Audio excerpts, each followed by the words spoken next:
Good evening. My name is David Cohen, and I am the proud president of Five Towns College. We are thrilled to work with the League of Women Voters of Huntington to bring you this debate tonight among the candidates for political office. We hope that you will listen, learn, and that it will help to inform your choice in the next election. I'd like to take this opportunity to thank the students of Five Towns College, and particularly those involved in the journalism and mass communication programs for their efforts to bring this event together. Everything that you will see this evening is produced by the students of Five Towns College. Thank you and have a great evening. Good evening, everyone. I'm Liz Thalheimer, President of League of Women Voters of Huntington. I'd like to welcome you to meet the candidates for the Suffolk County Legislature. The League of Women Voters is a nonpartisan political organization that encourages informed and active participation in government, works to increase understanding of major public policy issues, and influences public policy through education and advocacy. The League never supports nor opposes any candidate for public office or political party. Lisa Scott, the president of League of Women Voters of Suffolk County, will be moderating this evening. Thank you, Lisa. Let's begin. On behalf of the League of Women Voters of Huntington, I'd like to welcome you all to the candidates meeting and debate for the candidates in the Suffolk County Legislature. Initially invited were the candidates in legislative districts 16, 17, and 18. The candidates in legislative district 16 are Susan Berland and Manny Esteban. The candidates in legislative district 17 are Stephen Becker and Thomas Donnelly. And the candidates we had initially invited from the 18th were Stephanie Bontempi and Mark Cuthbertson. I'd like to, at this point, read a statement. I'd like to inform you that there will be no candidates appearing tonight for the 18th legislative district. Last night, Stephanie Bontempi, candidate for the 18th legislative district, canceled her participation in this event.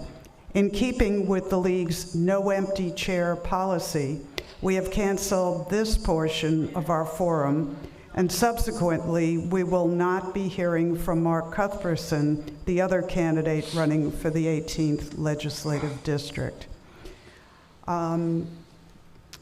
I'd like to introduce our timer from the League of Women Voters of Huntington, Barbara Raish, who will be using a screen with the time countdown and also will be advising the candidates. My job is to make sure the candidates finish their sentence but don't start a new one. And there is a time limit on the length of a sentence, and I will signal and after that say something if you go on too long. The times that were agreed upon are that each candidate will have 1 minute to make an opening statement. I'll ask questions on a rotating basis. Each candidate will have 1 minute for their answers to the questions because all four individuals are actually running for legislature. The questions have to apply on a larger scale. I won't be asking questions specific to one legislative district, okay? And then each candidate will have the opportunity to raise what the League calls a red card, but in deference to the color contrast, they're actually fluorescent yellow if somebody could raise a card. And they'll get my attention, and they can do that twice during the entire debate if they want to add a 30-second comment after they've spoken in their opponent. And we encourage all the candidates to make notes so that at the end of the debate, they can reflect back in their closing statement on things that they really did want to say and didn't get a chance to. It's League, as Liz said, the League is nonpartisan. We also believe in civility, in public discourse. I have every expectation that that will not come up here at all, but I do have to remind everybody of that. There will be questions submitted via the chat, and we have vetters who are members of the League who are reviewing those chat questions. There's Joyce Whitehead and Nancy Halliday. Their job is not to give me every single question. Their job is to look at the questions, having listened to the questions I've already asked as well, and pass along questions that are relevant, not repetitive, not personally directed at any individual candidate. And if, in my judgment, we've really exhausted a topic, I'm not going to add another question on that same topic because we'd like to cover a lot of ground. And if I dare say, I'll be the boss tonight. And again, you know, this type of public forum is so important to the League. It's really important that the audience, whether in person or virtual, gets to hear from all of you on a variety of topics. And that's my job, to make sure that continues. Let's see. So the candidates have drawn lots for opening statements, and we're actually doing that from stage right, if I do this correctly, or from the viewer's right. So, Mr. Becker, you would do the initial opening statement, and then Mr. Donnelly, then Ms. Berland, and then Mr. Esteban. Once we've done with that, I'm going to start the questioning from this end. You'll each get the same question, and then I'll rotate in. The second actual question will go to Ms. Berland and circle around. And as I say at every debate, if I'm not keeping track properly, it's okay to say, no, it's my turn now. So I appreciate the candidates' cooperation and help. So without further ado, I'd like Mr. Becker to make your 60-second opening statement. Very good. Thank you very much. Hi, everyone at home. Good evening. My name is Stephen Becker, and I am the candidate for Legislative District 17. I'm not a politician. I've never run before. I'm a dad with 2 kids. I live with my wife in Dix Hills. I'm a Christian. But I saw the way Suffolk County was going, and I got concerned. I got concerned that Suffolk County was becoming unlivable, even more than it already is. I was concerned what kind of a Suffolk County my children are going to be facing. We already see the mass exodus of young people, the stresses on people with fixed incomes. Suffolk County's a financial mess. We need somebody with business experience to come in and fix it. So I was never involved, but I said, everybody says get up and do something, get involved. So I did, and now I'm here. And I'm fighting to make Suffolk County a livable place for everyone. Thank you very much. Thank you.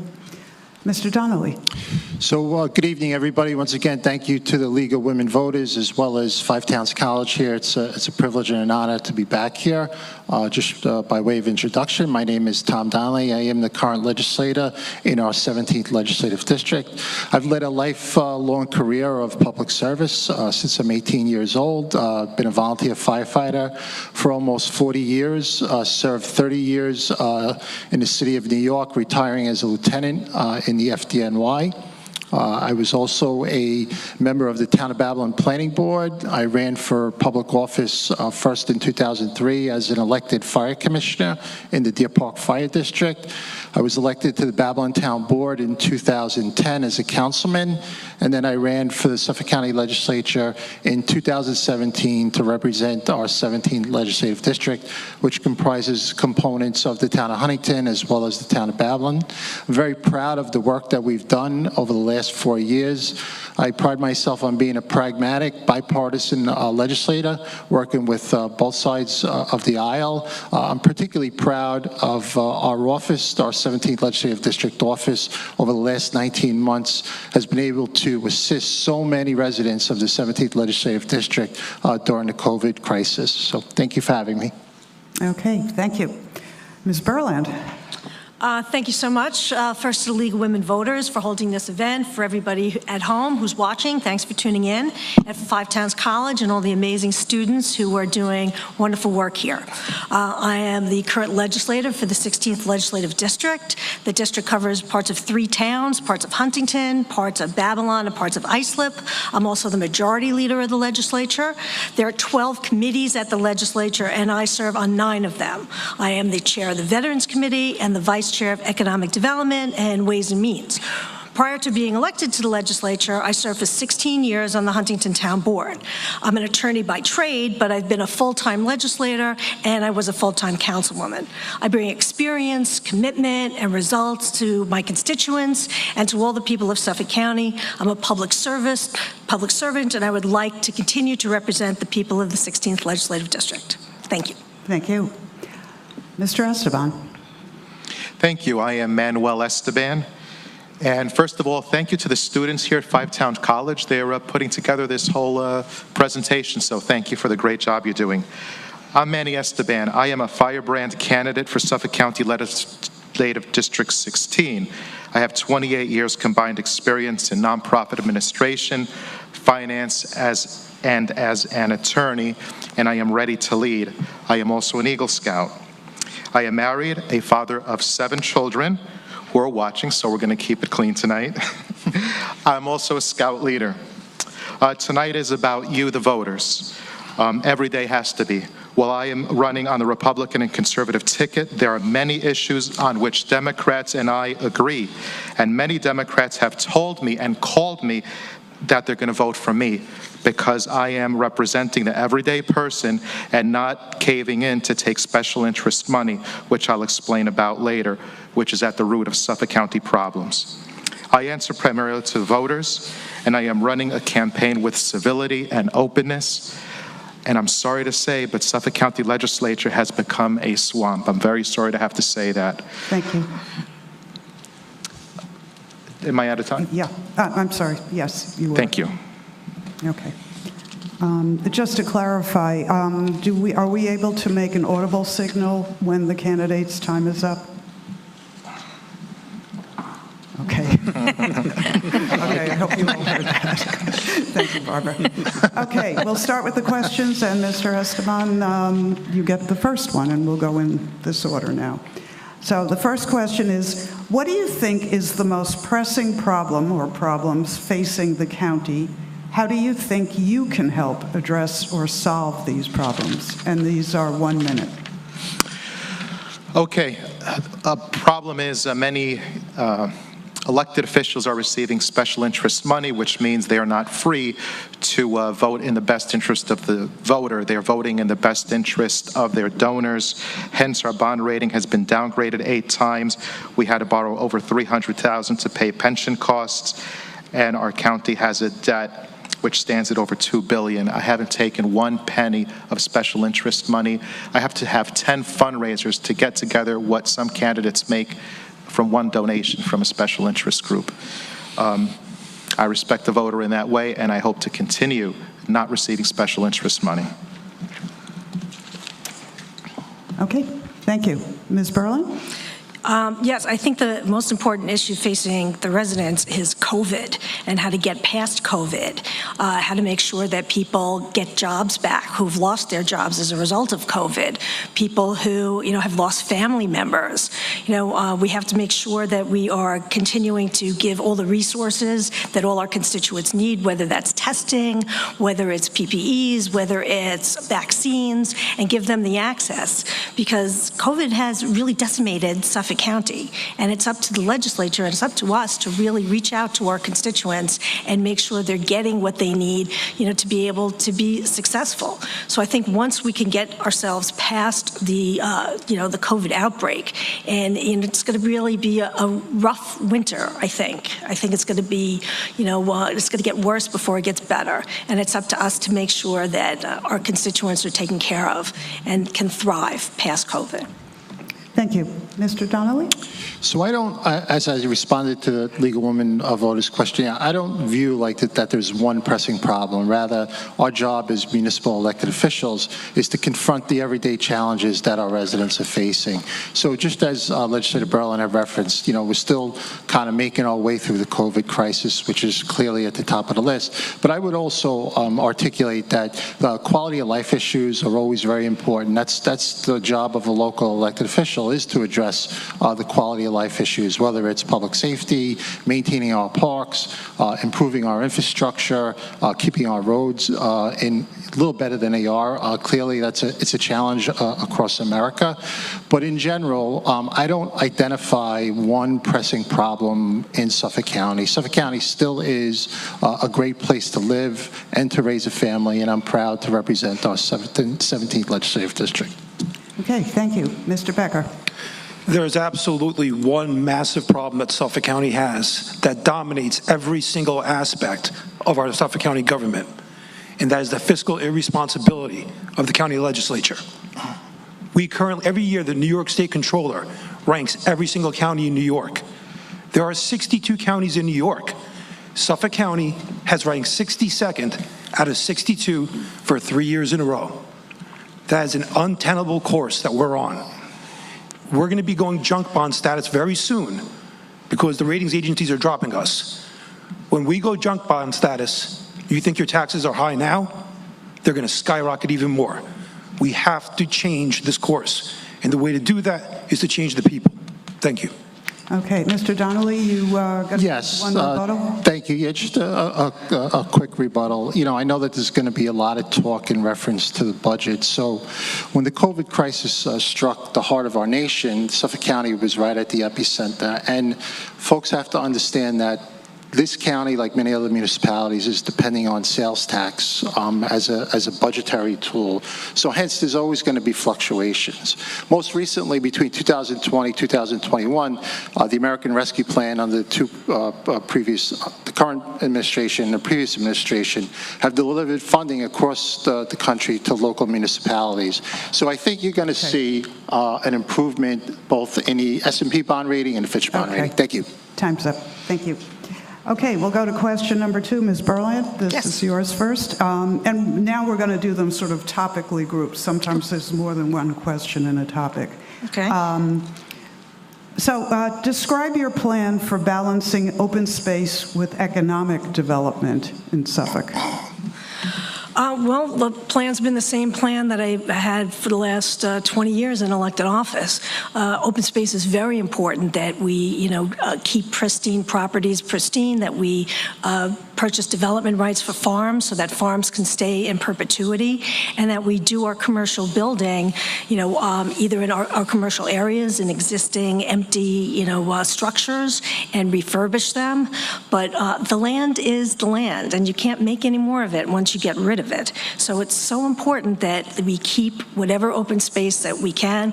And what's really important also is partnering with different levels of government. When I was on the town board, we partnered with the county. Now that I'm on the county legislature, I call the towns that I represent and I tell them their property is coming up. Can they partner with us so we can maintain, that open space in perpetuity for generations to come? And it's a balance that has to be done every day. Okay, thank you. Mr. Donnelly, same question. So we've done a pretty good job, I think, in the 4 years that I've been in the legislature on land preservation. We do appraisals pretty regularly. Susan and I have submitted a number of resolutions that have protected property right here in Huntington. I've done a couple in Babylon as well. So you have to balance economic development and economic growth with, our cherished natural resources as well. So I'm proud of the work that we've done, particularly on the land preservation. Okay, thank you. Mr. Becker? I'm sorry, the question was regarding land preservation, correct? It's describe your plan for balancing open spaces with economic development. Absolutely, thank you very much. So as I mentioned earlier, I'm in business, particularly I'm in construction. So I understand the value of maintaining and developing our land and developing business. I have small kids. I like to take the kids out. I like to do things. I'm an outdoorsy kind of guy. So I definitely, by all means, we have to preserve Long Island. Long Island is not the city. We want to keep Long Island, Long Island. But at the same time, we have to balance that with developing sustainably. The legislature absolutely can take the lead for that, and we can manage it in such a way that we can build buildings efficiently as well. I'm heavy into high-efficiency equipment. It's what I do for a living in the construction industry. So by all means, we can do it smartly, and we can maintain our open spaces as well. Thank you. Mr. Esteban. Thank you so much. So Suffolk County is such a beautiful place to live. We're 86 miles long, about 26 miles wide. We have about 100 miles of coastland. The geographic location of Suffolk County is so ideal. It has such fertile soil. And of course we want to protect that. We want to benefit from that. And we should be doing more to attract people to visit us and grow. And we have to hear from the people that live here, not just the legislators or the candidates who are up on the table here.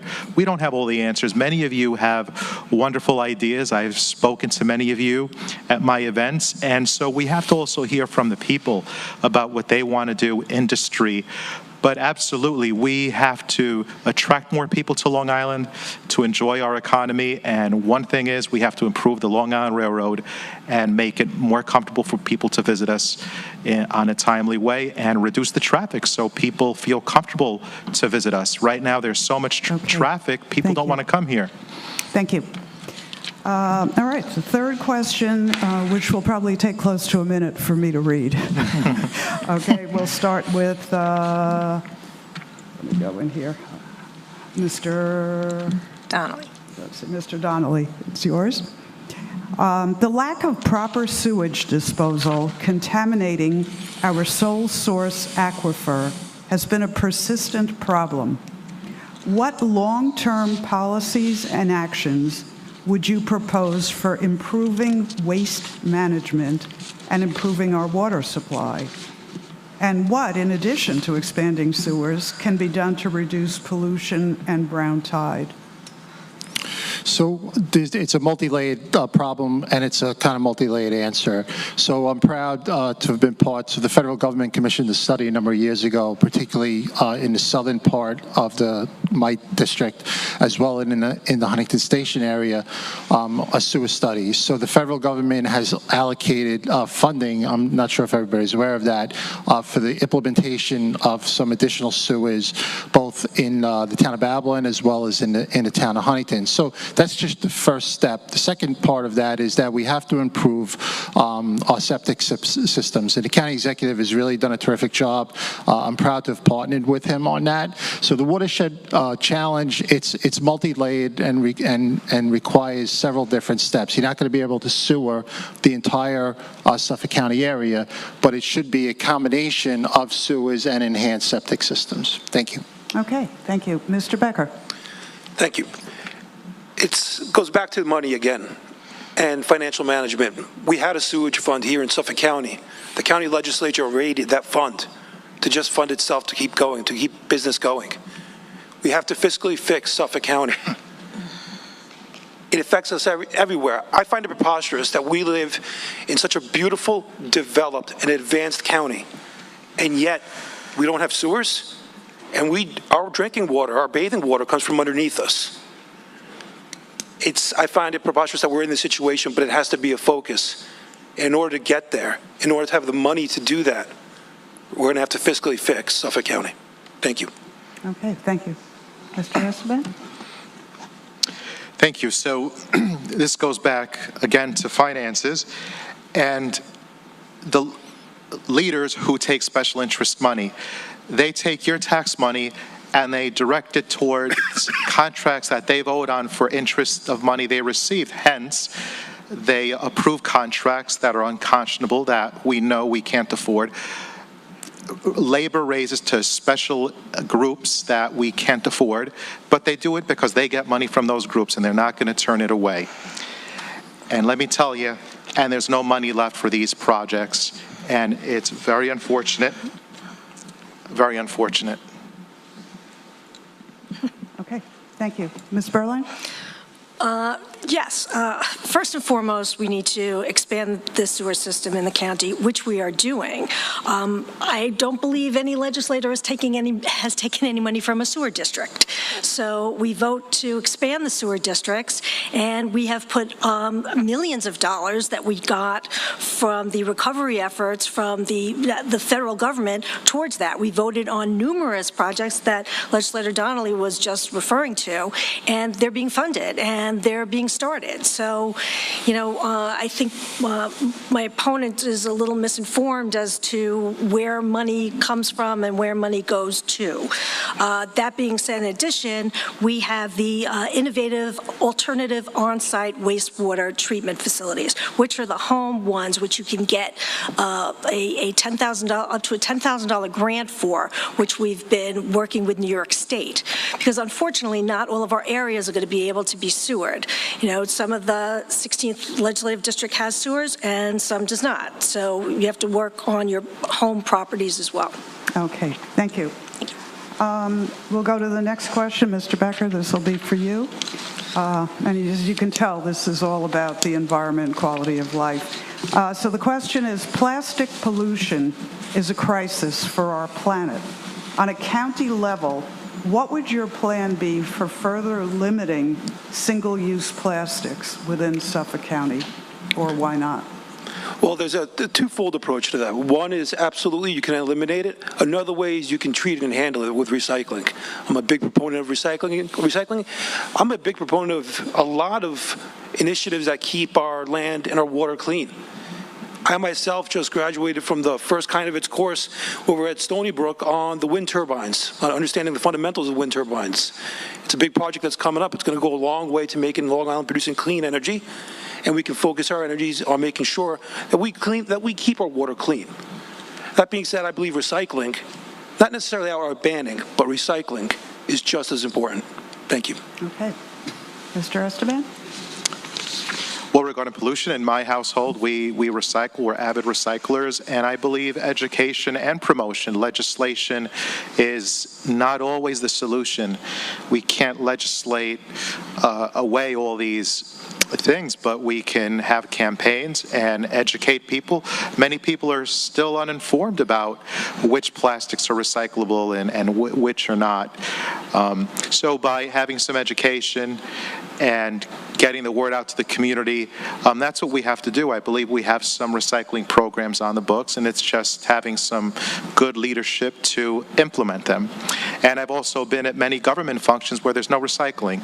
You go to these government programs, and you can't find a recycling bin, and they're serving Coca-Cola cans and water bottles. So we have to lead by example.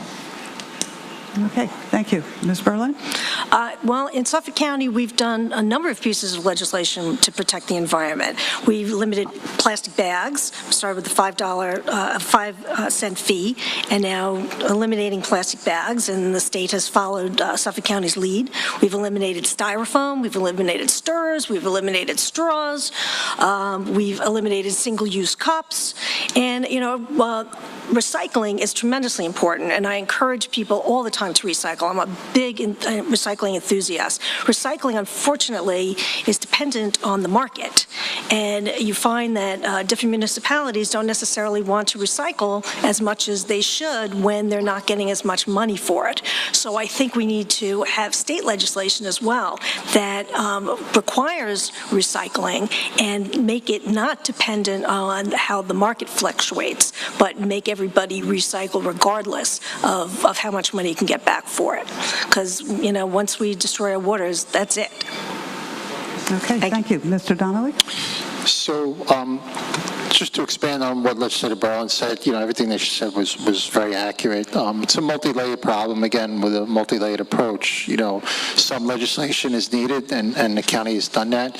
I would add that, you know, we try and do a good job in educating our young folks, our older folks, the importance of not just recycling, but not polluting our areas, particularly our waterways. This Long Island community is a big boating community, and I would just add that we do need enforcement. You know, there has to be consequences to damaging the environment. So our state environmental police do a terrific job, as well as our town Bay Constables and our county park rangers in trying to enforce that.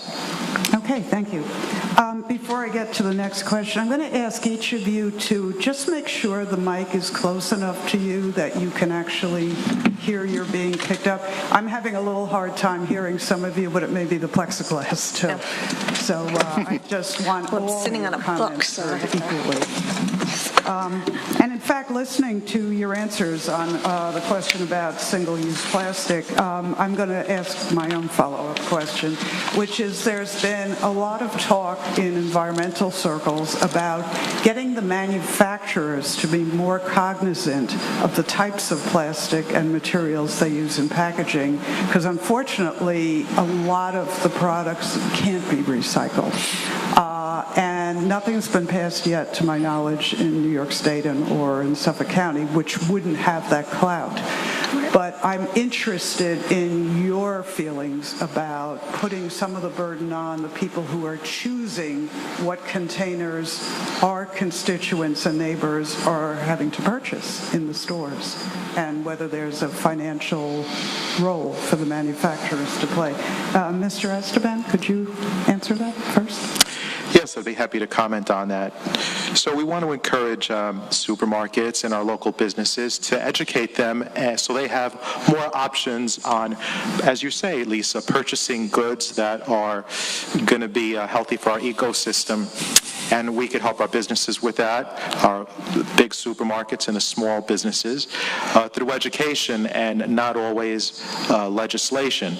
I am a strong proponent of helping the environment. This is something where I stand very strongly with Democrats, and Democrats are very comfortable voting for me. I'm an Eagle Scout, grew up with the concept of leave no trace, and I'd like to hear from some environmental groups. So if you'd like to talk to me, I'd like to meet with you.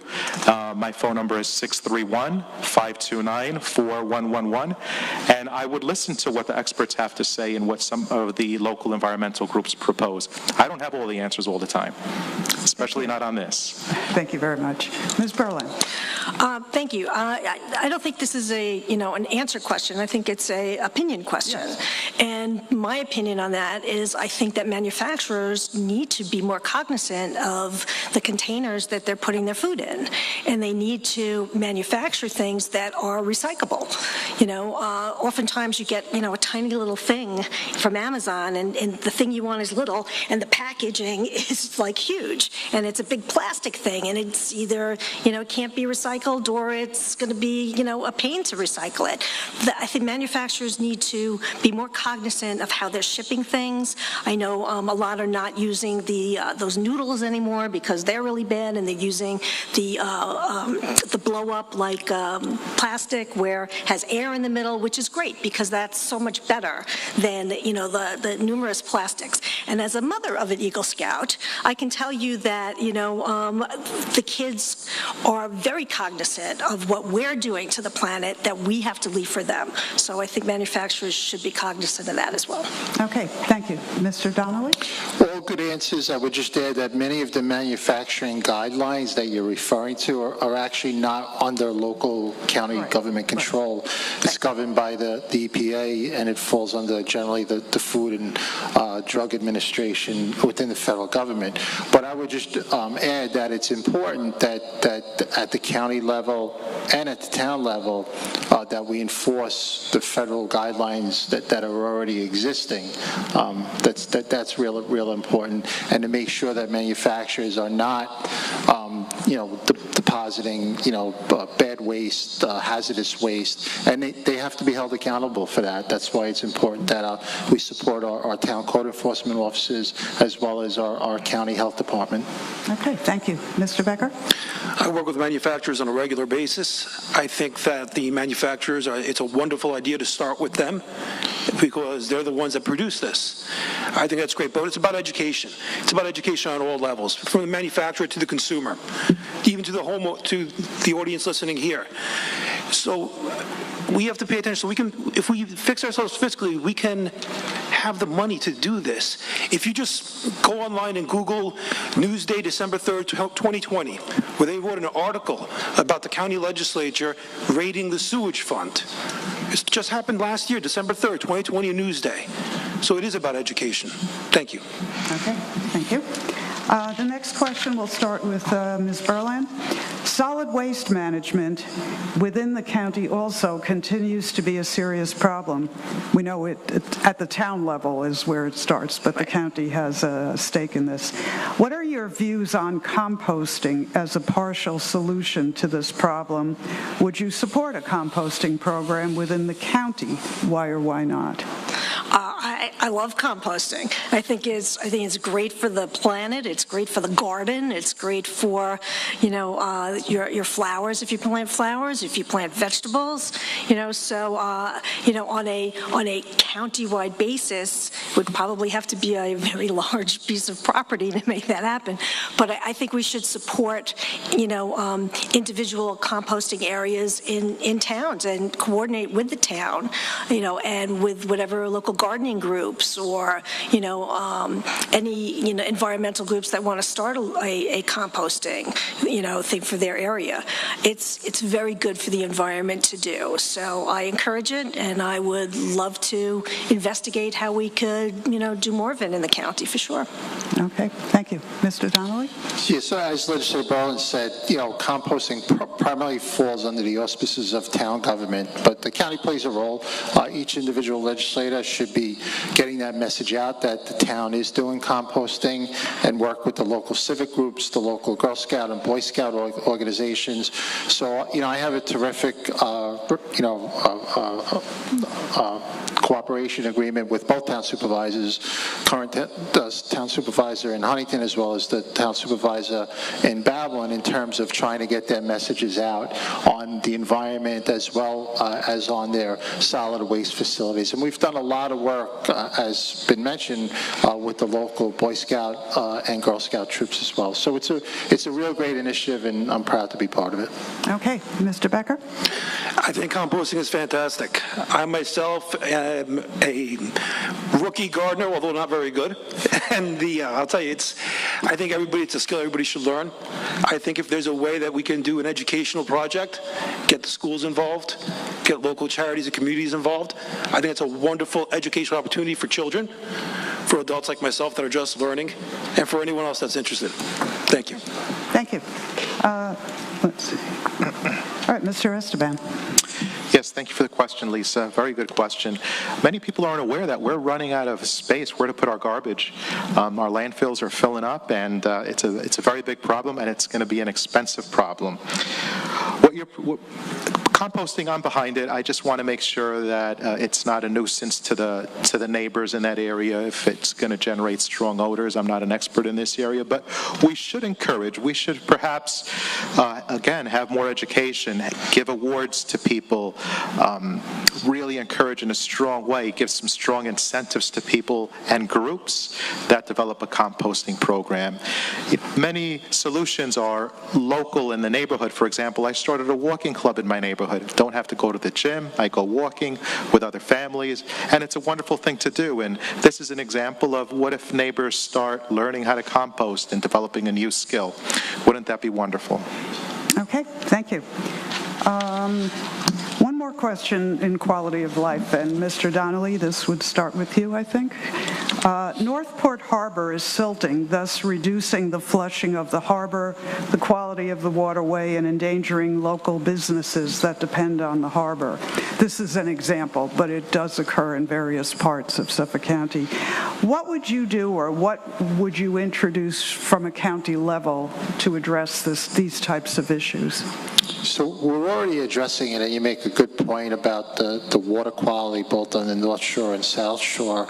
So the county executive has really taken this head on over the last 5 to 6 years, say. We actually have a water quality czar in the county. He has the title of a deputy county executive. So it's going to be a combination of improving the groundwater, and you're going to do that by having the advanced septic systems available to our residents, and try the addition in areas along the coast, particularly along the coastal ways, of sewering those areas so that the groundwater isn't leaching into the harbor as you referenced in Northport. Okay, Mr. Becker? That's an important question to me because I grew up in Northport myself, so I'm aware of this. The county absolutely has to get involved, and we need to bring in some experts, but it's going to cost money to do it. But it is a requirement. I tried going kayaking myself this past year, and I couldn't even do it because there was bacteria in the water. Maybe it's because of the sewage, because we don't have sewers. It all ties back to money, people. We need to fix this. So I ask for your help. The county can do this. When we say that the town can do this instead of the county, or if we say that the federal government or the state should do this and not the county, we call that work avoidance. And we see that a lot when government employees, where they shuffle you from office to office, department to department, because they just hope you go away. Well, we the people are not going to go away. We want it fixed. Thank you. Okay. All right. So, Mr. Esteban. Yes, thank you. You know, earlier it was mentioned how Suffolk County is a beautiful place to live, and we're painting such a pretty picture, right? But for many people, it's not so easy. For many people, they're struggling to make ends meet. They can't afford a place to live.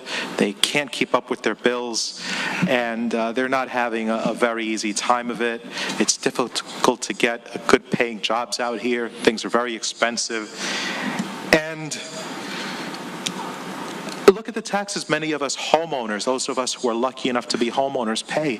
Some of you are paying as much as $15,000 and up, and yet there's broke. We're talking about these simple projects, and there's no money for them. Isn't that unconscionable? Now, as Ms. Berlin said, I don't understand the details of these budgets because I'm an everyday man like you.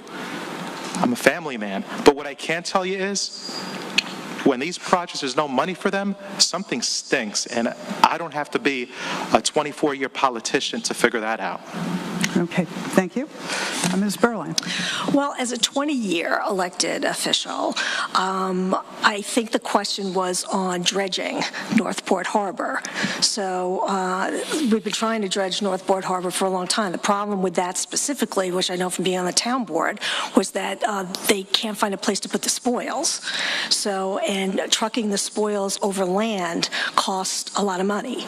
So, and they couldn't find a place to, to deposit them. So other places that, maybe are not as high up on the list to be dredged as Northport get dredged first because they actually have a place to put the spoils from the water.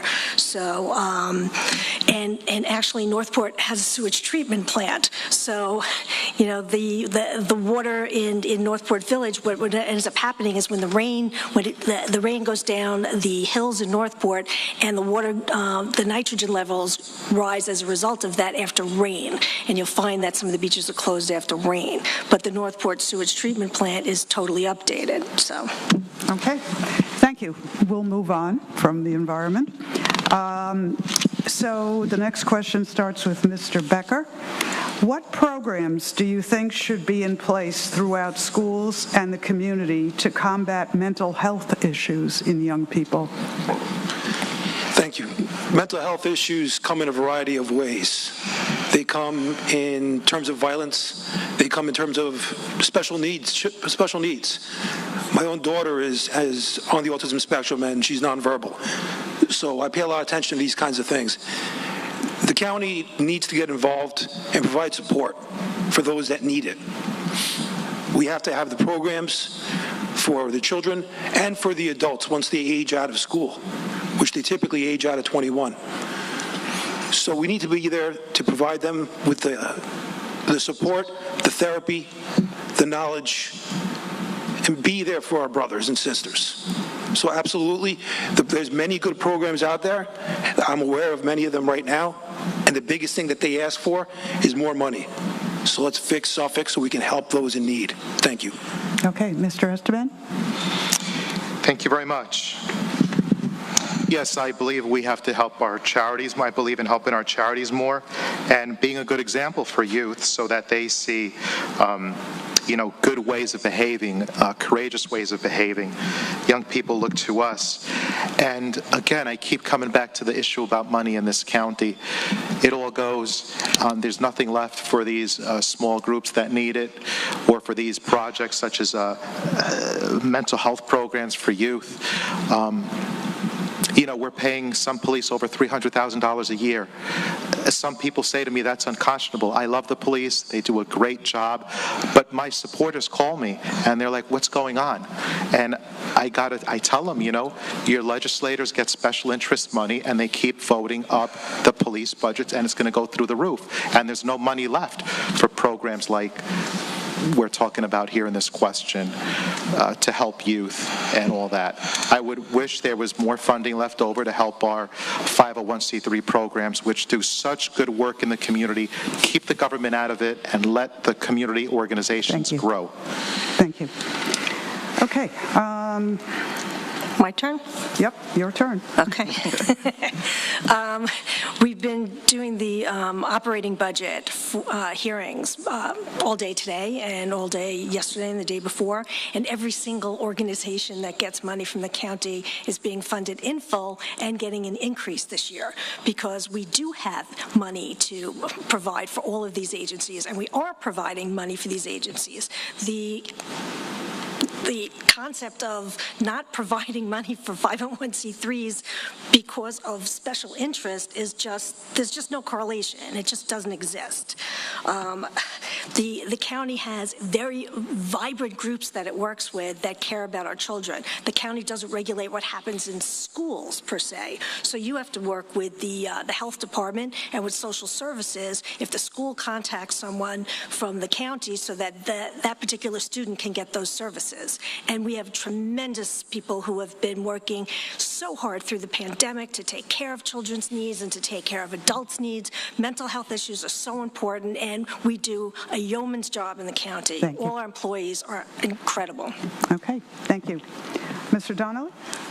So, just kind of ditto to everything that Legislator Berlin said. I would add that, this is really important. I think it's important for everybody here. We have a serious mental health crisis in our nation. We've had one for some time. COVID has exacerbated it to another stratosphere. But I'm very proud of the work that I've done, both as a county legislator and as a former town councilman under the guidance and the direction of then Supervisor Rich Schaefer. I started the Beacon Wellness Family Center in North Babylon, and I'm really proud of the efforts that we've put forward there. We've made a lot of progress in terms of helping not only those that are afflicted with mental illness, but what gets lost is the families of those that are afflicted with mental illness. So I would just add to Legislator Berlin, we have people on the front line in the county every day, day and night, that are working really hard to address this. So to try and tie in special interest is utterly ridiculous. Okay, we have two green cards. I didn't see who raised their hand first. Okay, Mr. Esteban, you first, then Mr. Becker. Okay.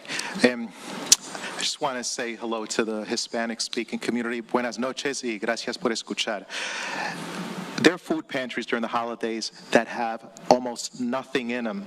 So when I hear people say, oh, these charities are fully funded, I am sorry. I have to stick up for the people who have to go to food pantry and there's no food there for them.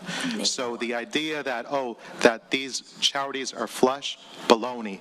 They need a lot more than your special interest groups. And I'm sticking up for them, and I'm very sorry I had to say it, because there are a lot of very poor people in this county that are struggling to make ends meet, that have to rely on food from a food pantry.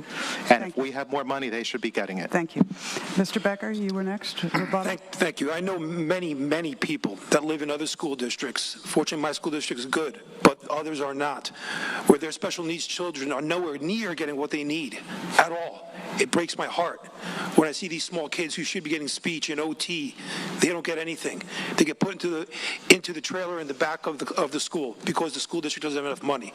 The county could help. These charities are not cash flush. These poor school districts are not cash flush. In addition to that, I lost two people, one in my family, one a close friend, to fentanyl this year. Okay. If we just simply had the money to provide mental health treatment, maybe that wouldn't have happened. Maybe it wouldn't be happening to thousands of people here. Thank you. Okay. Mr. Esteban, please. I don't allow the audience either, but thank you. Ms. Berland, same thing, 30 seconds. Yes, I just, I take exception to this flush. The charitism. No one said anybody is flush. What the accusation was that they're not getting funded because money's going to special interest groups. So what I clarified was that all of the agencies are getting the money that they got last year plus an increase. So that's what I said. The word flush is clearly, something coming from the opponents to make some kind of point.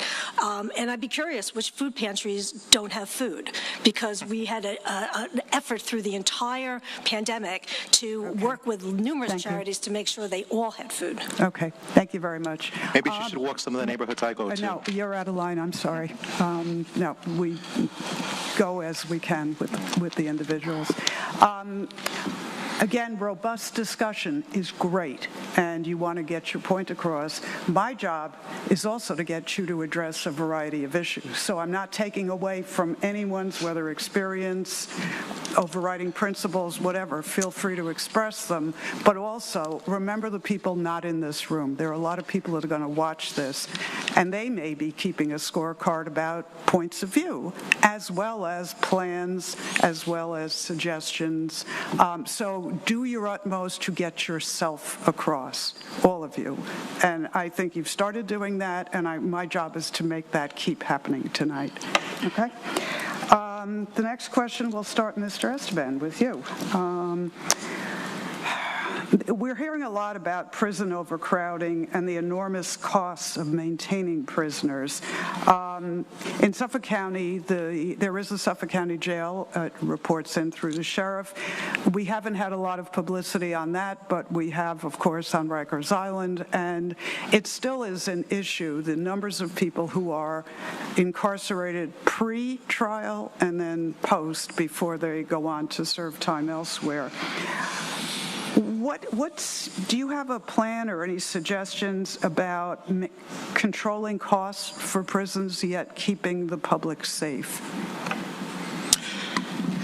With that, I look at what's happening in our culture that is causing so many people to be incarcerated. What is happening, and we have to look at the big issue. Certain communities, are they being targeted? How is our policing? We have some communities that are targeted for these police programs, and it's a big detriment to that neighborhood when all the police swoop in on it, especially if it's a neighborhood that happens to be of a certain racial or ethnic category. It's very devastating to the neighborhood. So it's something we all have to work on and improve. And it's grassroots based. I always like to think that it's better when you educate a community, provide a community with resources, rather than to have the government come in there and legislate and bring in police. So we have to take care of our prisoners as well. They have families and they're prisoners and they're still people. So I also have great compassion for them. Okay, thank you. Ms. Berline? Yeah, our Suffolk County Sheriff, Errol Toulon, is incredible and cares about the people in his jails and provides wonderful services for them, and really wants to do everything that he can to prevent recidivism, and he's just doing a great job. As far as who's in the facilities, what's happened because of the opioid crisis is there are a lot of people who are in prison because of drug use, and I don't think people should be there with an opioid addiction. I think people should be treated and should get the mental health that they need and the drug addiction treatment they need, and I think that would alleviate a lot of people who are behind bars. They should be separated from that. But if they're violent criminals, I think they should remain behind bars and keep the public safe. Okay, thank you. Mr. Donnelly? So thank you. Kind of a multi-layered problem that the nation is following and nation is faced with. So I would just echo everything that Legislator Berline said, and I would add, we all know that Sheriff Toulon is doing a terrific job. He's got a whole cadre of programs that he's trying to implement in terms of trying to deconstruct the prison pipeline. And in terms of the incarceration, it's a challenge. It's a real challenge. There are those folks, as Legislator Berline alluded to, who have kind kind of minor, drug offenders who probably shouldn't be incarcerated. But I think, and this is really important, there are dangerous people in our society that have to be incarcerated, and you can't lose sight of that. We're looking at, rising gun violence, both in New York City and even in parts of Nassau and Suffolk. So it is important that we acknowledge that we do have dangerous people in our society that do have to be incarcerated. Thank you. Okay, thank you. Mr. Becker. Thank you. Wow, I actually agree with pretty much almost everything that was said. That being said, there is already a plan in place that we can implement right here in Suffolk County. President Trump signed the First Step Act for people in federal prisons. It has been a tremendous success. We have people that were in prison for too long, people that have been already rehabilitated, and implement the programs to rehabilitate more. So the First Step Act, I say we copy it, we apply it on a local county level, and let's make actual reform that we all want. Thank you very much. Okay, thank you. The next question will start with Ms. Berland. What is being done for Suffolk County residents to feel safe from guns and gun violence? Our police department is, doing really, the best they can to protect all of our citizens. And the uptick in gun violence is very disturbing. And we have anti-gang units that are working diligently to make sure that the guns get off the streets. We have gun buyback programs where we encourage people to, give the guns in exchange for, they get gift cards, they get different monetary things. And, what's important is that people feel safe in this county. And our crime numbers have gone down, and I believe people do feel safe in the county. And we just, need to continue to work with our Suffolk County Police and show that they're supported and that, they're doing everything they can to keep us safe. Okay, Mr. Donnelly. So thank you. So I chair the Legislative's Public Safety Committee, so protecting our residents is a very sacred responsibility that I take given my background. And we work really hard. Legislator Berland is on the Public Safety Committee. We work really hard with our district attorney and our police department. And it's a challenge. The gun violence in our nation is frightening, to say the least. It's frightening, but I've used this word a couple of times. It's a multi-layered problem, right? The criminal justice reform has had an impact where they're not being held. The same people are committing the same crimes.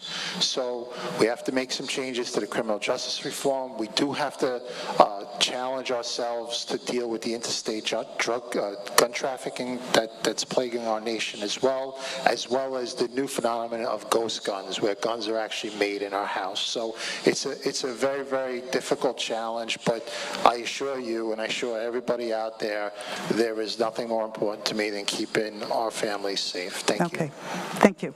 Mr. Becker. Thank you. The real question is, who's committing the gun violence? We need to take a look at who's doing this. Is it somebody that was just released from jail? Was it appropriate to release them? Or was it just a random homeowner who got mad one day?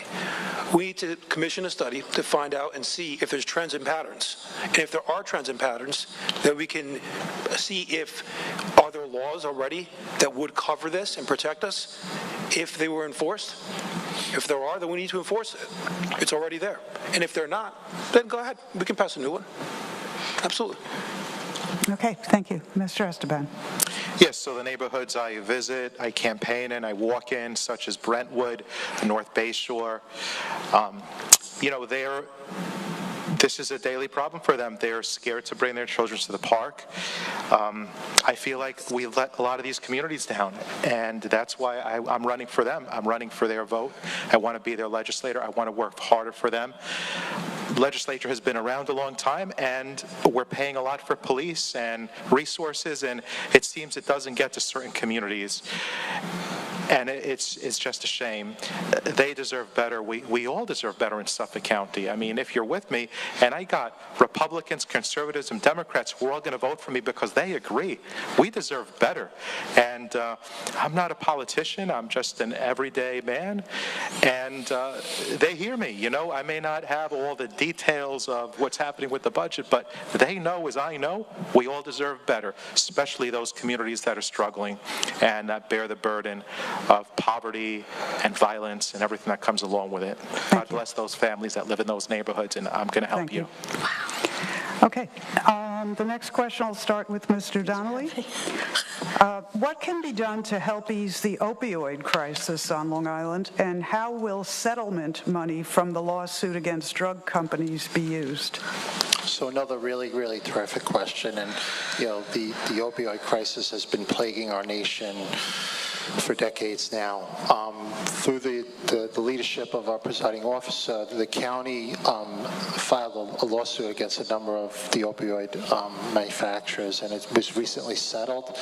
So the county's going to be receiving $25 million for opioid addiction programs. So we're really, really happy about that. Legislator Berlin and myself are on the county executives committee to ensure that the contract agencies that we spoke about are going to receive that funding to help with the opioid crisis. I would make the argument that the opioid crisis has three components, almost like a triangle, and it's education, it's enforcement, and it's treatment. And we have to understand that opioid addiction is just that. It's a disease, and it has to be treated. And the programs that we have, folks are really working very hard at the town level and at the county level to address this. Thank you. Okay, thank you. Mr. Becker. Thank you. There's a couple different kinds of situations that we have. We have the illegal drug trade, which is killing lots of people. I mentioned earlier, I lost a family member and I lost a family friend in the past year to fentanyl. There's also the opioids that are prescribed by doctors that abuse that. There's also the doctors like we have currently, Doc Spencer in the 18th Legislative District, who's arrested, giving away opioids. We have to address it on all levels. It has to be a comprehensive approach. We need law enforcement, we need to support them, and we need to find out how the illegal drugs are getting in here. That's a big issue. Thank you. Okay, Mr. Esteban. So first of all, I'll say, I'll ask my opponent to please not laugh at me or shake her head at me, because I'm not a politician.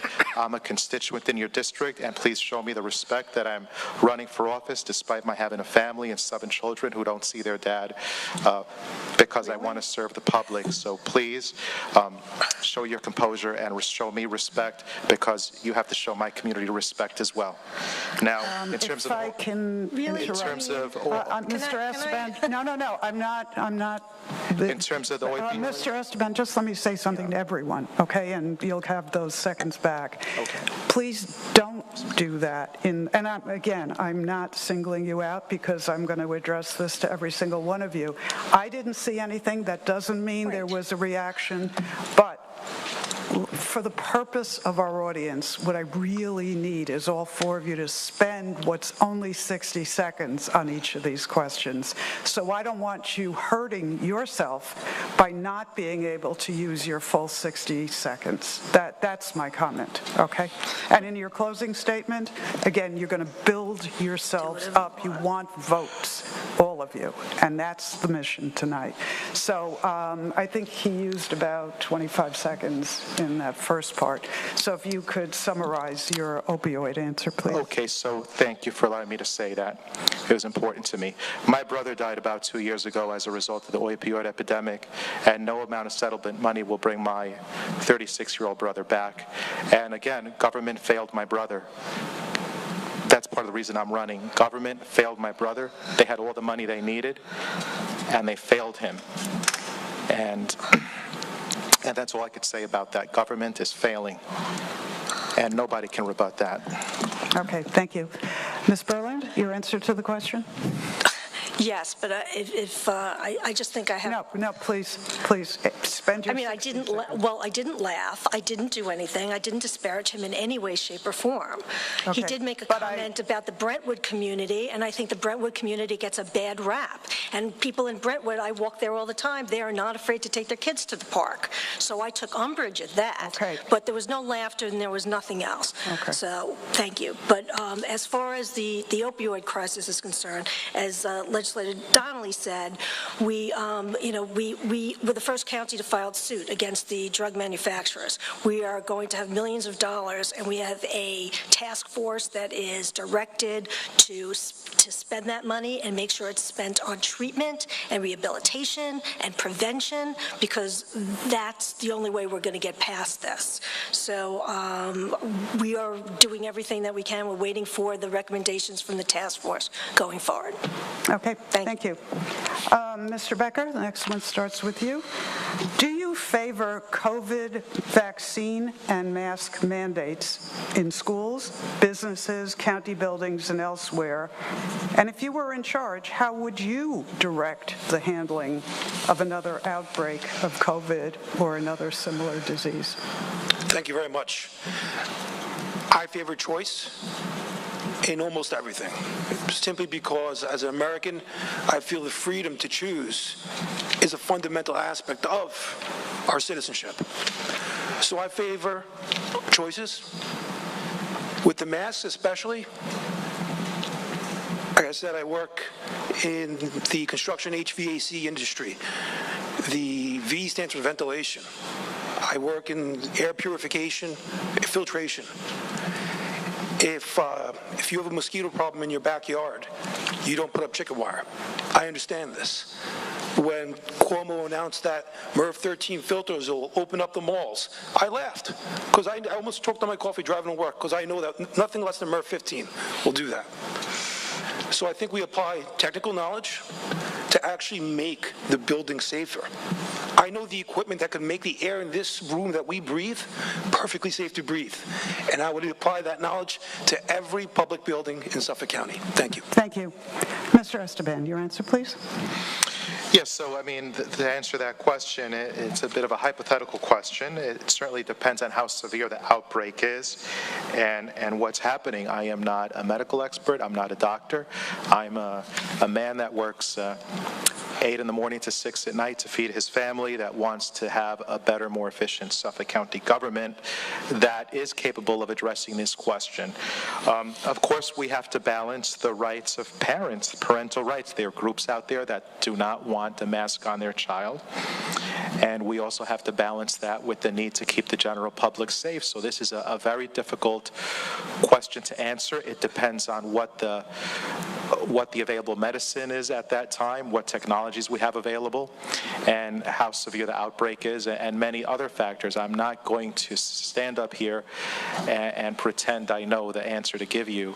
I would defer to experts to help me as a legislator do that, because we have different groups that feel differently on this, and we have to find a balance that is comfortable for everyone. Thank you. Okay, Ms. Berlin? Yes, I mean, the experts say that by definition, a vaccine is something that's supposed to protect you from getting sick. So I think people should take the vaccine, because if we've learned anything from COVID, you're only as safe as your neighbor. And if, you're talking to your neighbor and you took the vaccine and your neighbor didn't, and your neighbor's positive and your neighbor's talking to you, even though you have the vaccine, you can still get COVID. So we have to learn how to take care of our neighbors. We have to stop being just about ourselves and think about what is best for everyone, because you are only as safe as your neighbor is. There's so many people that we lost from COVID, and they didn't have to die. If there was a vaccine earlier, they didn't have to die. And if I know people who didn't take the vaccine and they passed, and it's just it's terrible. And I think with mask mandates, if you say if you didn't have a vaccine, wear a mask. Well, that doesn't work, because then people are like, oh, you're the one with the mask, but you didn't take a vaccine. So I think we should all be together and take care of each other. Thank you. Mr. Donovan. So So the mask wearing mandates as well as the vaccine mandates actually don't fall under the auspices of local government control. So just want to make that point. It falls under the control of the New York State Health Department, and they take their direction from the federal government Centers for Disease Control. So really, as the local municipal government, we have to follow the direction of the state health department. That's where we take our direction from on what public places will require a mask, what public places don't require a mask. The same can be said for the vaccinations. So it's a difficult issue. It's very highly volatile throughout our country. Many people have strong opinions on both sides, and everybody is entitled to their opinion. I would just say, as a matter of personal choice, getting the vaccine, I'm glad I got the vaccine. I've been able to live my life a little more freely, and if folks want us to wear a mask at any particular gathering, I'm happy to wear the mask as well. But it is a highly charged issue, so thank you. Okay, thank you. Mr. Becker, you want to rebut? Yes, thank you very much. Before you start, 30 seconds. this is your second, Thank so you. that's it. I had mentioned earlier work avoidance. So again, if we just push it back and say, oh, New York State mandates it, we have to do it, I encourage everybody at home to look up Rensselaer County here in upstate New York. See how they stood up, how they protected their people. So stop the work avoidance. We hire representatives to go work for us on our behalf and to push back against governors that overreach. Anybody to protect the people of Suffolk County. We need somebody in there that's going to work for us and not practice work avoidance. Thank you. Thank you. The next question will, Mr. Donnelly, that's your second. I wasn't even going to respond. I don't know why I am, but I just take exception to the work avoidance. I've been a public servant my entire life. I've risked my life in very, very dangerous situations. So the concept of work avoidance is utterly ridiculous. Thank you. Okay. All right. So you've both finished your rebuttals. The next question starts with Mr. Esteban.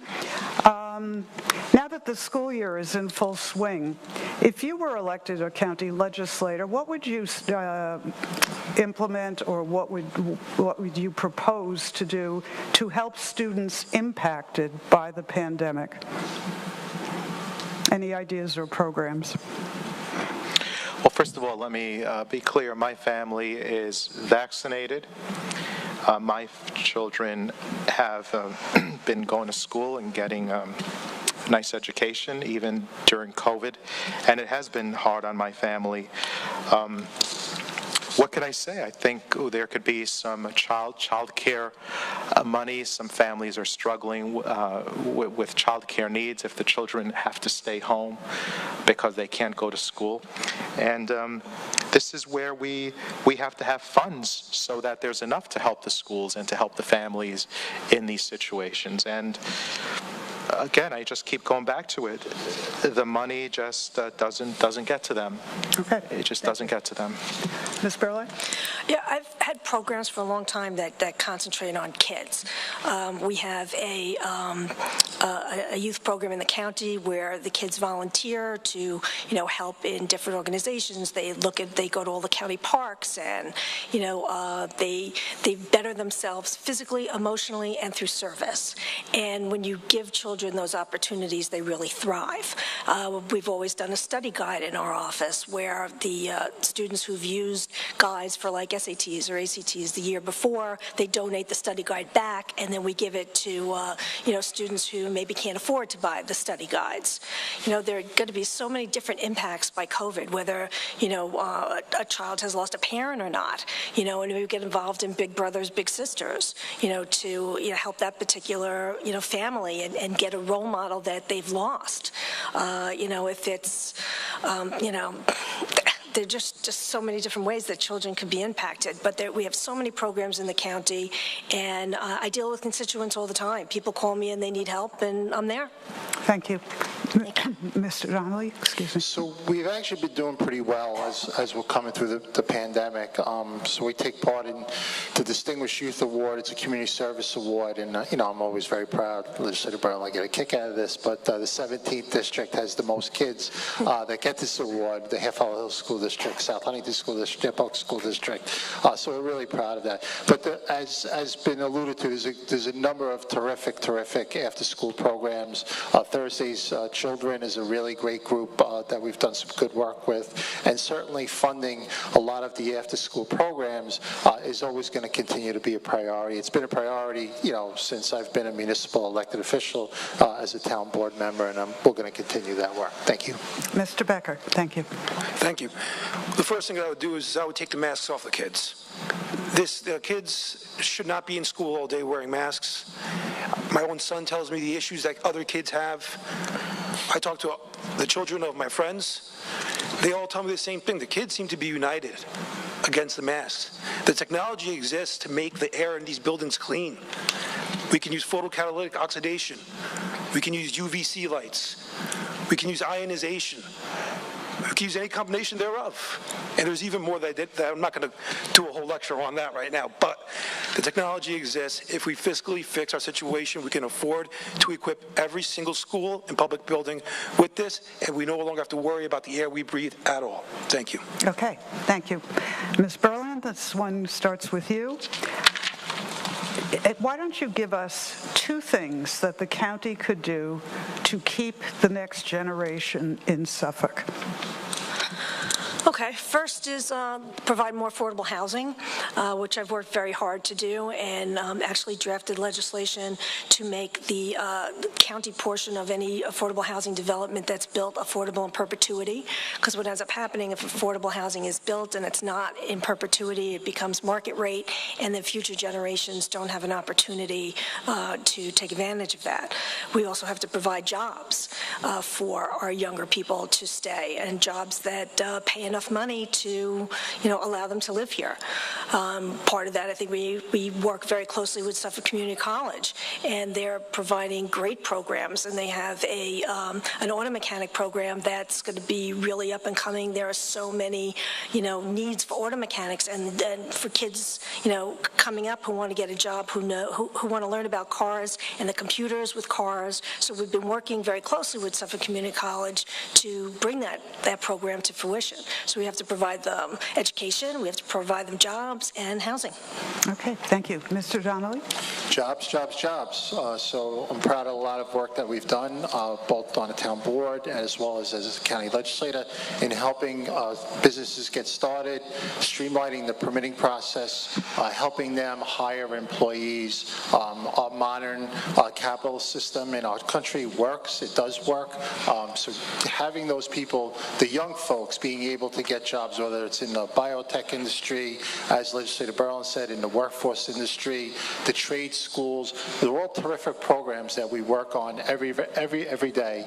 And I would add that the affordable housing is a component because the down payment is rough, but you have to have an area to bridge that. And I think the affordable housing kind of fits that, but it's got to fit the character of the neighborhood, and there has to be buy-in from the neighborhood. It just can't be planted somewhere. Thank you. Okay, Mr. Becker? Thank you. I know the struggle of being in your 20s and trying to rent an apartment here in Long Island, being in your 30s and trying to buy a house. It's next to impossible. It's only getting worse. The answer is not more government, bigger government. If only we had one more program. Typically, it's the government, with the taxes that it takes from us, that gets in the way and hinders growth. I was young, but I remember when Northrop Grumman left. They went to a place with lower taxes. All the young people that are leaving here, they're going to places with lower taxes, with less intrusive government. That's where they're going. So maybe we take a cue and see where they're heading from, and we try to copy those places so that businesses come back and the people come back, and there'll be lucrative jobs for them here. Thank you. Thank you. Mr. Esteban? Thank you. So I agree with Ms. Berland and Mr. Donnelly and Mr. Becker on the points they said, especially the point about having more housing for smaller units. However, I do want to underscore a point that we have to have some successes financially in terms of our bond rating, because people want to leave because they don't see the financial situation improving. However, to improve our financial situation, we need to have legislators who are willing to have a firm line on certain contracts that in many of our views are unconscionable. However, I will keep going back. They have to stop taking that special interest money to be able to do that. And I have a pact here that I'd like candidates and legislators to sign that they will not take that kind of money. They will not vote on contracts that they have a conflict of interest in. This is the only way. And if you're a legislator or you're a candidate and you're willing to do that, please call me and sign on and show the people that we're not selling out. Thank you. Okay. The next question, we'll start with Mr. Donnelly. Revitalization of Suffolk's downtowns is a huge issue with many vacant storefronts. Poverty levels have increased. Is there a role for the county in helping local governments address these issues? Yeah, absolutely. There's a very large role. So the Downtown Revitalization Grant Program is really important. That money goes directly to the towns. So we've applied both for Babylon and Huntington in specific areas for them to get that grant.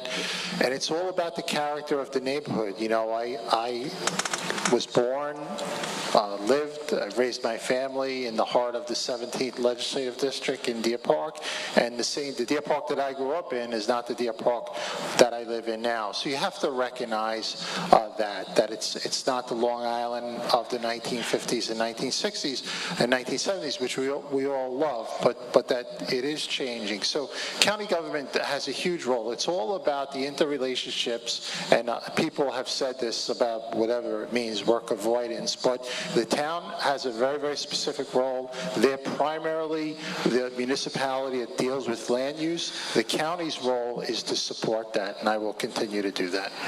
Okay, Mr. Becker? Thank you. The county absolutely can help.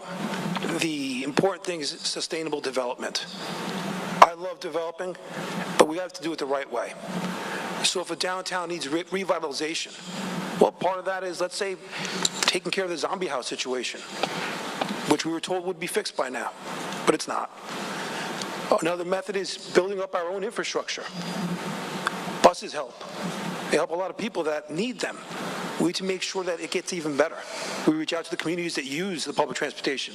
Everybody knows Suffolk County's public transportation is not very good, but people need it. And we have to, again, just develop it sustainably. Queens is a wonderful place. My wife grew up there. My parents live there now. But this is Long Island. We want to keep Long Island the way it is. Thank you very much. Okay, thank you. Mr. Esteban. Thank you. So downtown revitalization. I'm a foodie and I love restaurants and I want to help our restaurant businesses as much as possible. You know, many of my fundraisers were at smaller size restaurants and they really appreciated my business and we had a really nice time there. And I want to thank La Candela Restaurant and La Volini in East Northport and the staff. Thank you, and God bless you. Keep up the good work to these small businesses who hung in there, and we have to help them. And you're my voters, and I'm not going to sell out to you, the small businesses. I'm not going to sell out. Mr. Berlin? Oh, I'm sorry. Continue, please. And we have to help people, everyday people get better jobs here in Long Island and get more money. And I'm not going to sell out for you. I'm going to fight for you every single day, even though I've never been a legislator. But I know the struggles you go through because I grew up as a poor boy and I'm not a rich man now. But I am an attorney and you can accomplish great things through studying and through hard work. And I am for you. Thank you very much. Ms. Berlin.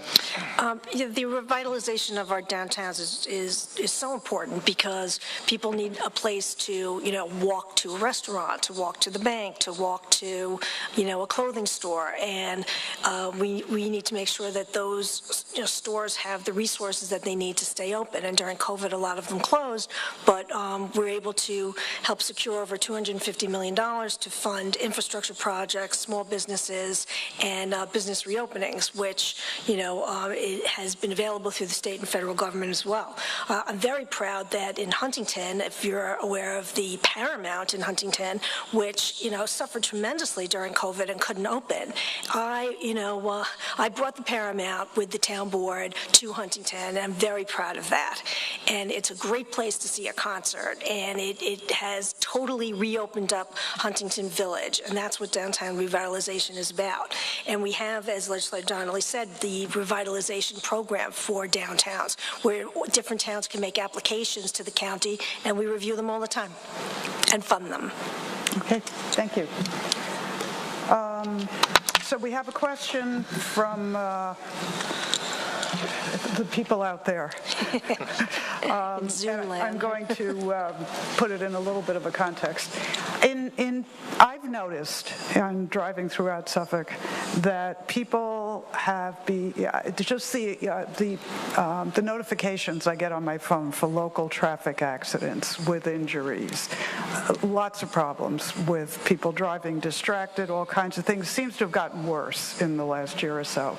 So the question that came through, and I don't have all the background on this, do you support the current structure of red light camera programs? And I know they had been modified and there were some court things, so we should probably have a little comment on that. And would you support similar programs such as speed cameras in the idea of somehow controlling this scofflaw approach to traffic rules?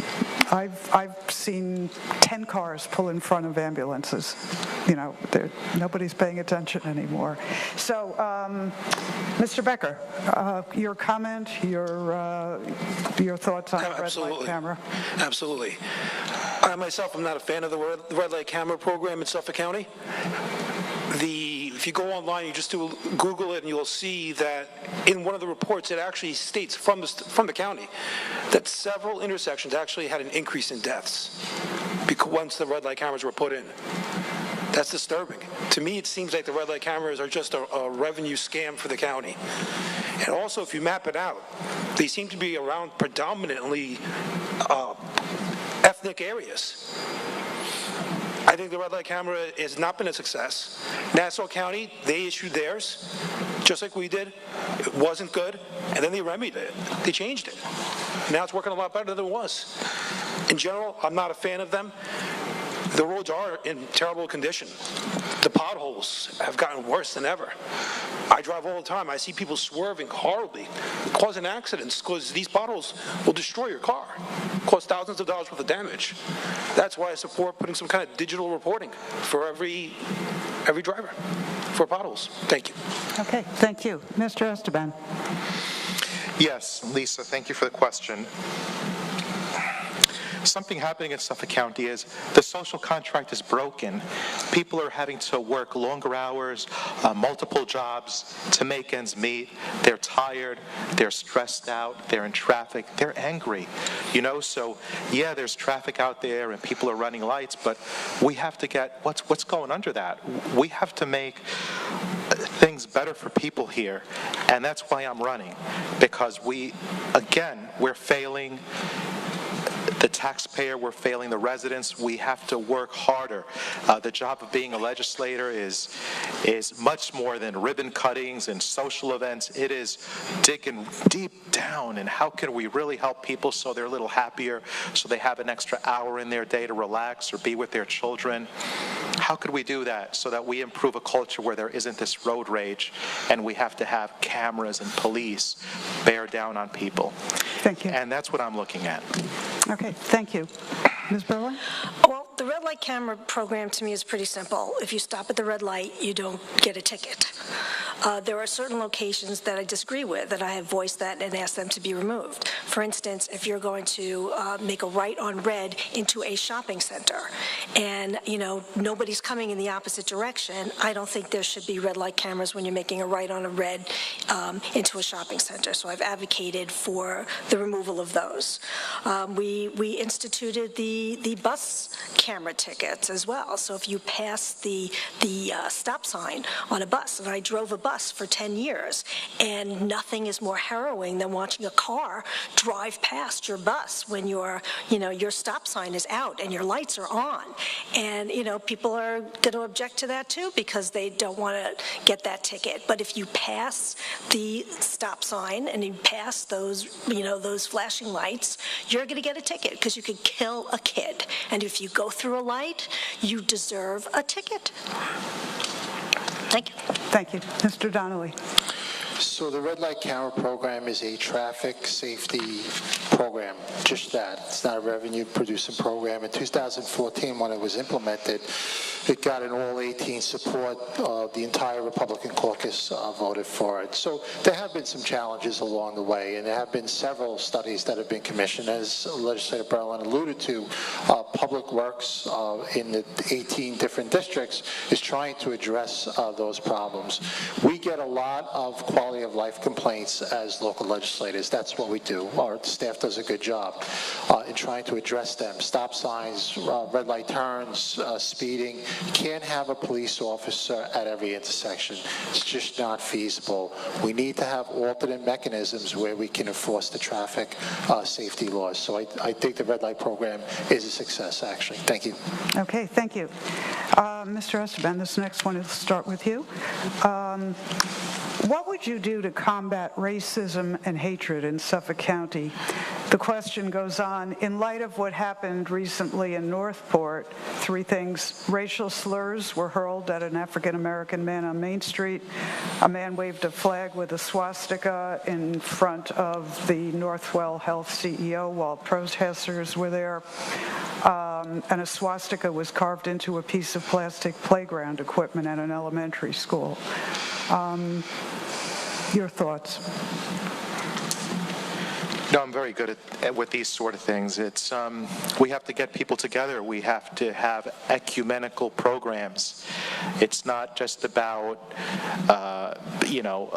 one group getting together and advocating for their group and another group advocating for their group. It seems to cause more divisions. I'd like to see more ecumenical programs, fairs, outings where we're all getting together, because Suffolk County is one of the most segregated counties in this whole country. I'll say that again. Suffolk County is the most segregated county in the whole country. It's terrible. And we have to have events where we're all getting together and doing things together. Different racial groups, different religious groups, even different socioeconomic groups. We have to start blending. We're too segregated, and I'm the perfect candidate because I am Hispanic American. So I would bring diversity to the legislature and a perspective, because I really, really want to work hard for the working class, middle class people. Thank you, sir. Ms. Berlin? Yes, thank you. As the only Jewish person on the Suffolk County Legislature, I can tell you that I have been the subject of anti-Semitism in this county, and it's incredibly disheartening. So what I think is really important is education. A lot of times people have biases against people because they don't really know who they are, and so we need to get to know each other better, and we need to, work together to teach our children, because a lot of times the children are learning things from their parents. And it's up to each of us to make sure we raise a generation of people who are not going to hate people because of the color of their skin. Like Martin Luther King said, don't judge it by the color, but you judge it by the quality of the person you are. And these acts are terrible, but we all need to get together. There was in the district, there was graffiti on a mosque, and you know what? The rabbi came, I came, Christian people came, Muslim people came, all to say, not in our county. Thank you. Mr. Donnelly. Hate has no place in our society as a civilized people, and there's so much of it in our nation right now. We live in a very polarized society, and as Legislator Berlin Berlin all of us would agree, you know, education is important, and hate is too hard, love is a lot easier. That's kind of what I always tell my kids, and empathy and compassion are really good skills to have, and now more than ever, we need to have responsible, polite people who are serving in government in our society. Thank you. Mr. Becker. Thank you very much. I have an interesting perspective because I'm the son of a Colombian immigrant, grew up as an English as a second language student. My wife is an Afghan immigrant, so my children are an interesting combination, let's say the least. And I see the biggest issue that we have with racism is the teaching of critical race theory in our kids' schools. I've seen what that curriculum says. It's horribly offensive. It teaches our children to be divided instead of unifying. And the schools bring it in under diversity, equity, and inclusion, or social emotional learning, because they know if they called it CRT, people would be upset. So I say let's teach our kids to be together, not to be against each other, not to separate our kids. Let's unite our kids. Kids are kids, they'll get together anyway. Let's not teach hate. Let's get CRT and DEI and SEL out of our school. Thank you. Okay, well, folks, we've gone through our list of questions, both online and prepared. So I'm going to ask each of you to make your closing statement, which again is limited to 1 minute. And as we agreed at the beginning, it will be in reverse order. So Mr. Esteban, you'll go first in closing, then Ms. Berlin, Mr. Donnelly, then Mr. Becker. And 1 minute to make your pitch to your voters. Okay, thank you. So I think I made it clear in tonight's debate, Meet the Candidate night, that I'm here to represent all people. I especially want to represent the working class people and the middle class people who have been unrepresented. The social contract in Suffolk County has been broken for many of us who are working way too hard and are tired, and you deserve better, and I will provide better for you. I wake up at 4 in the morning, as early as 4 in the morning, to start working, and that's how hard I will work as your legislator. You could look at my website or contact me, and I will give you the link on where you can see what donations your elected official is receiving. And again, we'll see who signs my agreement not to sell out the voter, not to sell you out, to always vote in your interest, because if they're taking money from special interest, how the heck do you think they're going to vote in your favor? And we have to fix that. That is at the heart. That is the elephant in the room. And I wish we would have had more questions on that. Thank you. Thank you. Ms. Berlin. First, I want to thank the League of Women Voters for having this tonight. Thank Five Towns College and everybody out there who's watching. You know, I've been a public servant for 20 years. I represent all of my constituents equally. I care mostly about making the lives of people in Suffolk County better. That's my passion. You know, I ask you, take a look at my website, susanaberlin.com. You'll see my record. You see all the legislation that I've passed and how I've made people's lives better for the last 20 years. I ask you, do your research on all the candidates, see what we stand for, see what we've put out in our literature, and then, you know, make your decision, make an informed decision. I humbly, you know, respectfully ask for your support and your vote on November 2nd. There's also early voting from October 23rd to 31st, and I would love to continue to do the job I truly love.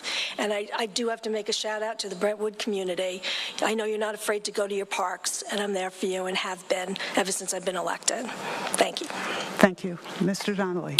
So it's been an honor and a privilege to serve our 17th legislative district for the last 4 years.